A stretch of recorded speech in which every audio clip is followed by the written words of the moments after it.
I'm Susan McGinnis with Clean Skies News. I'm joined now by Kevin Parker. He is Global Head of Asset Management at Deutsche Bank. Kevin, thanks for being here. Thank you. Tell us a little bit about this summit today.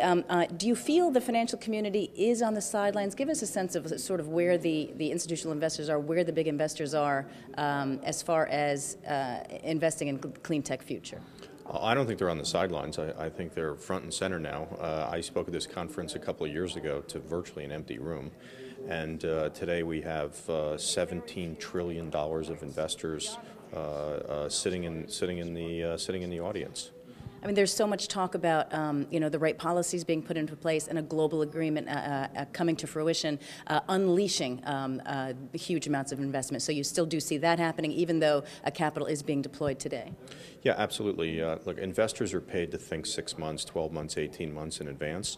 And I think what Copenhagen tells you is that we're going to get a global agreement. Despite the fact that we didn't get a binding agreement in Copenhagen, we got an agreement on a lot of other issues like measurement, like science, like financing.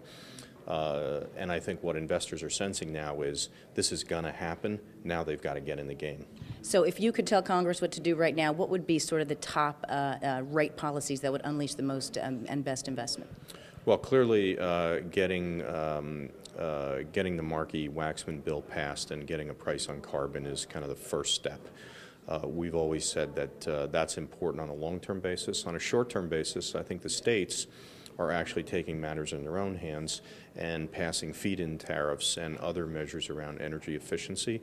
And we applaud that, and we think that's important in the overall mix. I think the best thing that can happen in terms of this unleashing of a huge amount of investment has to be a final agreement of the 193 countries, but it's not stopping investors from moving into the climate change space. And where are they moving? What are they doing? Well, for the last couple of years, it's been in energy efficiency. That's really the kind of low-hanging fruit, if you will. The global economy has been built on fossil fuels and cheap fossil fuels, and so optimization and efficiency was never something that was designed into the system in the first place. And there's a lot of low-hanging fruit there to go after. So that's been the outperformer for the last couple of years. I sense in the future, renewable energy production is going to play a bigger role. And what would you say? I mean, there's certainly hundreds of investors here today. What's at stake for them? What's at stake for them is missing the boat. Look, we've done our homework on carbon, and carbon-intensive companies have underperformed companies that have lower carbon intensity. So we started talking about this 5 years ago. As a fiduciary, we need to make investments that make sense, taking into account the risks, and we need to prove that being a high carbon intensive industry actually hurt you in terms of your investment, in terms of your market performance, and that is a fact. And you're convinced that a move towards a low carbon economy does present business opportunities? Oh, enormous opportunities. When you hear these discussions taking place that this is a job destroyer as opposed to a job creator, well, there's so many examples of that just being complete rubbish. So where are the opportunities?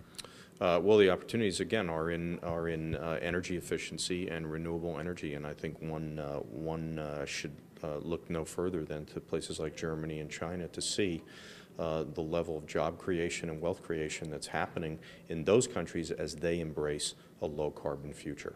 And are you seeing companies, and you're advising companies to change their asset allocation or increase the amount of their asset allocation that goes to this area?